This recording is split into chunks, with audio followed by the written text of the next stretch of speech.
What I want to do, I want to start compiling a list of the sort of strategies that somebody like Jodi uses so people can start to understand this. People keep asking, how was this possible? But slipperiness, gaslighting, Patti, you want to add to that list?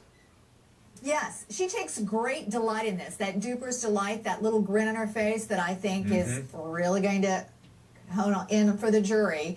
She enjoys the process. Now, Martinez does a really good job with that back and forth body language of wearing her down so she can't perform. You notice that behaviors for most of her testimony was, here's the question, let me answer it to the jury. Here's the question, turning away. He draws her in. So she had to attack. That was her technique this time. She had to attack him.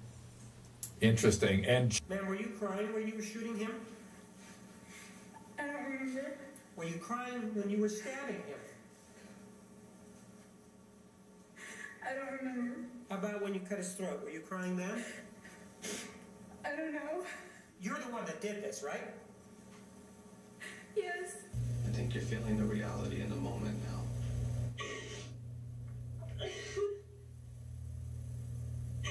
No, I'm just feeling all of the things that I'm going to potentially miss out on. And my dad is not doing well.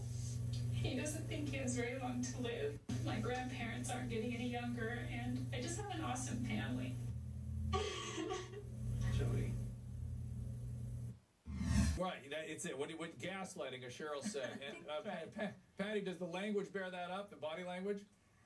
Absolutely. Babies start fake crying about 8 months, and Jodi continues to use fake tears. Real tears, your eyebrows go up, there's a pouting of your lips, and you notice the sound. The words are very logical, and when you're really crying, your neocortex is not involved in the process. You can't speak logically like that. So there's a real disconnect from the tears, the fake tears, and what she's saying as well that signify that they're fake.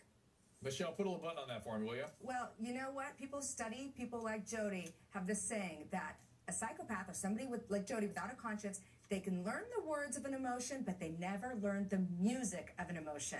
And that's what Patti's kind of saying. She knows what to say, she knows what to do, but she does not really feel it. And men that have emotional abuse are more likely to get sexual compulsion and sucked into sexual addiction even. I'm not saying he was a sex addict. We've never established that. But that may have what set him up, predisposed for these kinds of predispositions. Patti, what are your thoughts? Every time you see a photo of him and he has that wonderful smile and he's always going forward, it shows his actual confidence and his joy in life. And I think that particular image is reaching us as the audience. Yes, thankfully, because there's so much vilification of Travis in the courtroom.